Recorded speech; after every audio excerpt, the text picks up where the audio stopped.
नमस्कार मित्रांनो, माझं नाव आहे सुशांत आत्राम आणि स्वागत आहे तुमचं आपल्या कम्प्युटर फंडामेंटल या कोर्समध्ये. आज आपण आपल्या कोर्सचा सर्वात पहिला आणि फाउंडेशनल लेक्चर सुरुवात करत आहोत. तो म्हणजे व्हॉट इज कम्प्युटर? कम्प्युटर म्हणजे नक्की काय? जगात सगळ्यांनाच कम्प्युटर वापरता येतो, पण कम्प्युटर खरंच कसं चालतो?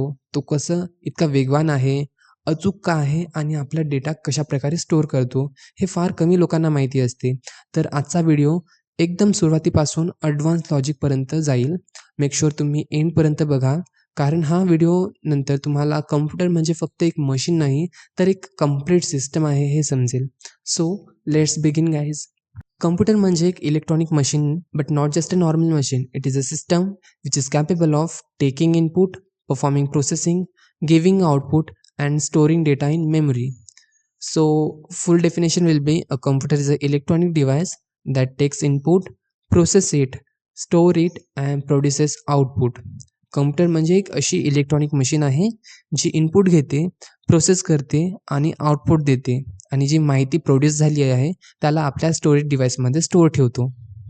एक रिअल लाईफ एक्झाम्पल द्यायचं झालं तर जशा प्रकारे आपण कॅल्क्युलेटर यूज करतो, त्यामध्ये आपण इनपुट देतो आपल्या कॅल्क्युलेटरला 2+2 असे जेव्हा आपण आपल्या कीबोर्डवर प्रेस करतो, ते झालं आपलं इनपुट.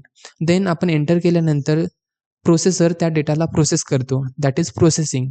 आणि त्याचा जो रिझल्ट असेल तो आपल्याला आपल्या स्क्रीनवर दिसतो, दॅट इज अवर आउटपुट. काही ॲप्स काय करतात, हिस्ट्री पण सेव्ह करून ठेवतात, तो झाला आपला स्टोरेज. ठीक आहे. अशा प्रकारे इनपुट, प्रोसेसिंग, आउटपुट आणि स्टोरेज अशा प्रकारे आपल्या कॅल्क्युलेटरमध्ये वर्क करतात.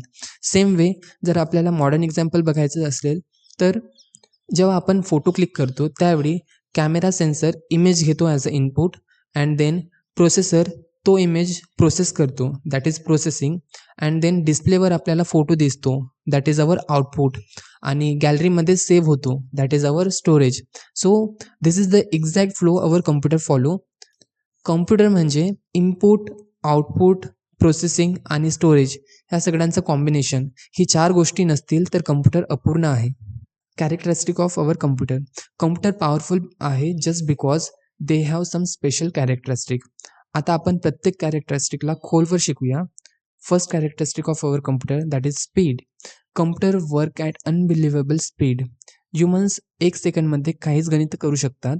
Computer millions of operation per second आणि super computers trillions of operation per second. यूट्यूबवर एक सर्च करताना तुम्हाला जाणवतही नाही, पण त्या 0.30 सेकंडमध्ये लाखो व्हिडिओज आणि वेब पेजेस स्कॅन होतात. स्पीड ही शक्ती कॉम्प्युटरला अनबिटेबल बनवते. Second characteristic of our computer that is accuracy. Computer कधीही चूक करत नाही. चुका झाल्या तर इनपुट चुकीचा असतो. This is called GIGO, means garbage in garbage out. जर तुम्ही एक्सेलमध्ये 10च्या जागी 100 टाकले तर रिझल्ट चुकीचा येईल, पण चूक मशीनची नाही. Computer always follow instruction exactly. Third characteristic of our computer that is storage capacity. आजचा स्मार्टफोन 128 GB, 256 GB आणि 512 GB स्टोरेज डेटा करू शकतो. लॅपटॉप 1 TB, 2 TB करतात आणि सर्व्हर्स TB, पेटाबाईट या साईजमध्ये डेटा स्टोअर करतात. Fourth characteristic of our computer that is automation. कम्प्युटरला एकदा प्रोग्राम दिला की तो काम स्वतः करू शकतो. उदाहरणार्थ automatic email replace, automatic backups, robots working in factories, automatic irrigation system, bank EMI deductions, YouTube auto suggestions. Automation makes computer very powerful. Okay. Fifth characteristic of our computer that is multitasking. Computers can do multiple tasks at the same time. तुमचा mobile बघा, song play करतो, WhatsApp chats, YouTube downloads आणि Instagram पण open असते त्यावेळी. हे सगळं एकाच वेळेस चालतं. कम्प्युटरमध्ये ही पॉवर असते. Sixth characteristic of computer that is no tiredness. Human beings need rest, sleep, food and mood, but computers can work 24/7 without break. ATM machine, server, satellites हे 24 तास चालू असतात. How does our computer actually work? So आपले जे computer असतात त्यांना input डिव्हाइसेसची गरज लागते, त्याच्यानंतर सिस्टम युनिट आणि आउटपुट डिव्हाइसेस यांची गरज लागते. इनपुट डिव्हाइसेसमधून आपल्या कम्प्युटरला इनपुट येतो आणि त्यानंतर आपला जो सिस्टम युनिट असतो ज्याच्यामध्ये CPU, स्टोरेज डिव्हाइसेस इन्क्लुडेड असतात, ते त्या डेटाला प्रोसेस करतात आणि आउटपुट डिव्हाइसेसमध्ये ते आपल्याला दाखवतात. जशा प्रकारे आपल्या मॉनिटर झालं, त्याच्यानंतर प्रिंटर झालं, प्रोजेक्टर झालं, हे काही आपले आउटपुट डिव्हाइसेस आहे. त्यावर आपल्याला डेटा दाखवला जातो. आणि इनपुट डिव्हाइसेस काय झाले, जशा प्रकारे कीबोर्ड झालं, माऊस झालं, देन कॅमेरा झालं, हे आपले इनपुट डिव्हाइसेस आहे. CPU या सगळ्या डेटाला प्रोसेस करतो आणि जे डेटा आपल्याला स्टोअर करायचा आहे त्यांना स्टोरेज डिव्हाइसमध्ये स्टोअर करतो आणि आउटपुट दाखवायचं असेल तर तो आउटपुट डिव्हाइसेसचा यूज करून युजरला तो डेटा दाखवतो. इथे काही मी इनपुट डिव्हाइसेस दाखवले आहे, जसं की keyboard, mouse, camera, then scanner, then touch screen आणि मायक्रोफोन. हे काही इनपुट डिव्हाइसेस आहे. प्रत्येक इनपुट येत असताना तो बायनरीमध्ये कन्व्हर्ट होतो, जसं की 0101च्या फॉर्ममध्ये. Computer language is equal to binary. कॉम्प्युटरला फक्त 01चीच भाषा येते, त्यांना मराठी किंवा इंग्लिश लँग्वेज येत नाही. Then processing CPU. CPU म्हणजे कॉम्प्युटरचा ब्रेन. CPUचे 3 कोर पार्ट्स असतात. फर्स्ट असते ALU, अरिथमॅटिकल लॉजिकल युनिट, ज्याच्यामध्ये मॅथ्स व लॉजिकल ऑपरेशन परफॉर्म केले जातात. देन असते कंट्रोल युनिट. कंट्रोल युनिटमध्ये सर्व कॉम्प्युटरला इन्स्ट्रक्शन देणारा डायरेक्टर असतो. तो तुम्हाला सांगतो की काय काम परफॉर्म करायचं आहे. देन थर्ड असते registers, super fast tiny memory, मिलीसेकंदात काम करतात. CPUमध्ये जर तुम्हाला डेटा स्टोअर करायचा असेल टेम्पररी, तो आपण रजिस्टरचा यूज करून स्टोअर करू शकतो. आउटपुट डिव्हाइसेस जसं की monitor, printer, speaker, projector. Output हा कॉम्प्युटरला फायनल रिझल्ट देतो. जशा प्रकारे इनपुट येतो, त्यानंतर तो प्रोसेस होतो आणि युजरला दाखवण्यासाठी आउटपुट डिव्हाइसेस आपण यूज करतो. तर अशा प्रकारे तो पूर्ण एक सिस्टम बनून जातो आपल्या कॉम्प्युटरचा. स्टोरेज डिव्हाइसेस 2 प्रकारचे असतात. एक असते प्रायमरी मेमरी आणि सेकंड असते सेकंडरी मेमरी. प्रायमरी मेमरीमध्ये रॅम आणि रोम येते. त्यानंतर सेकंडरी मेमरीमध्ये HDD, SSD, पेन ड्राईव्ह आणि मेमरी कार्ड्स हे आपल्या सेकंडरी मेमरीमध्ये येतात. रिअल लाईफ एक्झाम्पल बघा. तुम्ही सर्च टाइप केले, तिथे इनपुट दिलं. Google सर्चमध्ये गेले, त्यावेळी तुम्ही इनपुट देता. ते झालं आपलं इनपुट. त्यानंतर Googleचे सर्व्हर्स प्रोसेस करतात त्या डेटाला. समजा तुम्ही टाकले कॅफे नियर मी जर Google सर्चमध्ये टाकले, त्यानंतर ती रिक्वेस्ट जेव्हा Googleच्या सर्व्हरकडे जाते, त्याला तो प्रोसेस करतो. ते झालं आपली प्रोसेसिंग. त्याच्यानंतर तो आपल्याला रिझल्ट देतो. ते झालं आपलं आउटपुट. तुमची ब्राउझिंग हिस्ट्री स्टोअर होते. ते झालं आपलं storage. This is the complete cycle. Input, processing, output आणि स्टोरेज. जर एकदा आपण ह्युमन्स वर्सेस कॉम्प्युटर यांचं कंपॅरिझन जर केलं, तर humans are very creative. Okay. We can imagine, we can dream, we can innovate, we make art, music and stories.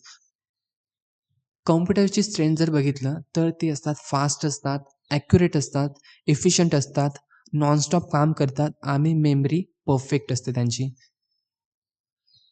Conclusion जर आपण बघितलं तर humans plus computer are the best combination. ह्युमन्सची imagination plus कम्प्युटरची power, unlimited possibilities.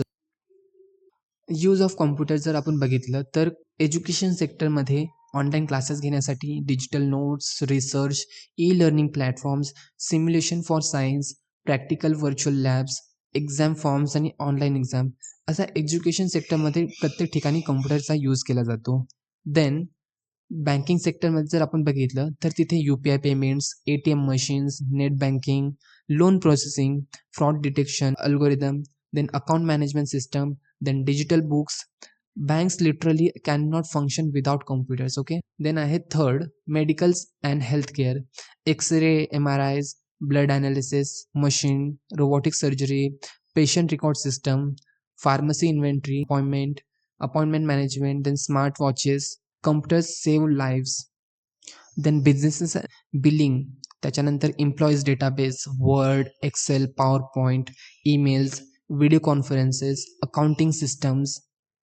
त्याच्यानंतर government आणि डिफेन्समध्ये सुद्धा कॉम्प्युटरचा यूज केला जातो. जशा प्रकारे Aadhaar card, passport, then traffic control system, satellites, radar system, cyber security. Agriculture फील्डमध्ये सुद्धा कॉम्प्युटरचा यूज केला जातो, जसं की based monitoring, weather prediction, smart irrigation, then scanning, then smart tractors. तर आपण कॉम्प्युटर का शिकला पाहिजे? आतापर्यंत मी तुम्हाला सगळं बेसिक इन्फॉर्मेशन दिलेली आहे कॉम्प्युटरच्या प्रोसेसिंगबद्दल, कॉम्प्युटरचं फीचर्स काय आहे, त्यांच्या कॅरेक्टरिस्टिक्स काय आहे, हे सगळं तुम्हाला सांगितलं. तर आपण कॉम्प्युटर का शिकलं पाहिजे? सो फर्स्ट आहे करिअर अपॉर्च्युनिटी. ऑफिस वर्क असो, डेटा एंट्री असो, प्रोग्रामिंग असो, ग्राफिक डिझायनिंग असो, अकाउंटिंग असो, डिजिटल मार्केटिंग असो आणि सायबर सिक्युरिटी असो. प्रत्येक करिअरमध्ये तुम्हाला कॉम्प्युटरची बेसिक नॉलेज हवी असते. ऑफिस काम करत असाल तुम्हाला तिथे लॅपटॉपवर काम करावं लागेल. डेटा एंट्री करत असाल त्यावेळीसुद्धा तुम्हाला कॉम्प्युटरची गरज लागेल. प्रोग्रामिंग, ग्राफिक डिझायनिंग, अकाउंटिंग आणि डिजिटल मार्केटिंग आणि सायबर सिक्युरिटी प्रत्येक ठिकाणी तुम्हाला कॉम्प्युटर बेसिकची नॉलेज लागतेच. सो त्यामुळे तुम्हाला कॉम्प्युटर शिकणं गरजेचं आहे. Then online world. आता ज्या डिजिटल वर्ल्डमध्ये सगळ्या गोष्टी डिजिटल झालेल्या आहेत. जसे की ऑनलाईन फॉर्म्स भरणं, online shopping, online banking, online exams आणि ऑनलाईन जॉब्स. प्रत्येक गोष्ट ऑनलाईन शिफ्ट झालेली आहे आता. देन आहे थर्ड फ्युचर टेक्नॉलॉजी. AI झालं, मशीन लर्निंग झालं, रोबोटिक्स झालं, क्लाउड कम्प्युटिंग आणि सायबर सिक्युरिटी ह्या आपल्या फ्युचर टेक्नॉलॉजीज आहे. हे सगळं आपल्या कॉम्प्युटरवर डिपेंडंट आहे. दॅट्स वाय आपल्याला कॉम्प्युटर शिकणं खूप गरजेचं आहे सध्याच्या काळामध्ये. तर आतापर्यंत मी तुम्हाला आपल्या कॉम्प्युटर फंडामेंटलचा फर्स्ट लेक्चर ज्याच्यामध्ये आपण इंट्रोडक्शन टू कॉम्प्युटर्स बघितलं. त्याच्यामध्ये तुम्हाला मी कॉम्प्युटरचं डेफिनेशन सांगितलं. त्याच्यामध्ये तुम्हाला इनपुट, प्रोसेस आणि आउटपुट सायकल सांगितलं. देन आपण स्टोरेज डिव्हाइसेस बघितले. देन आपण CPUचे इम्पॉर्टंट पार्ट्स बघितले जसं की ALU, रजिस्टर्स आणि कंट्रोल युनिट. देन आपण कॉम्प्युटरचे काही कॅरेक्टरिस्टिक बघितले. देन आपण ह्युमन्स आणि कॉम्प्युटर यांचं कंपॅरिझन करून बघितलं की ह्युमन्स कशामध्ये चांगले आहे आणि कॉम्प्युटर कशामध्ये चांगले आहे. देन युजेस बघितले आपण आपल्या कॉम्प्युटर्सचे आणि इम्पॉर्टन्स म्हणजे आपण कॉम्प्युटर का शिकलं पाहिजे ते आपण बघितले. तर मित्रांनो हा होता आपला खूपच इम्पॉर्टंट आणि basic lecture what is computer. आज आपण एकदम वैयक्तिक उदाहरणापासून टेक लेवल कन्सेप्टपर्यंत सर्व काही बघितलं आहे. पुढच्या लेक्चरमध्ये आपण एकदम सिनेमॅटिक स्टाईलमध्ये शिकणार आहोत history and evolution of computers.